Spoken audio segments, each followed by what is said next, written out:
మానశ్రీ మందకృష్ణ మాదిగన్న గారు గత 30 సంవత్సరాల నుండి దండోర ఉద్యమం మొదలుపెట్టి గ్రామ తిరుగుతూ మాది గుండెలో ధైర్యాన్ని నింపినాడు.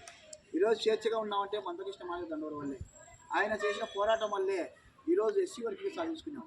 30 సంవత్సరాల పోరాటంలో ఎంతోమంది ప్రాణత్యాగం చేసినారు, ఎంతోమంది జైలుకి వెళ్ళినారు.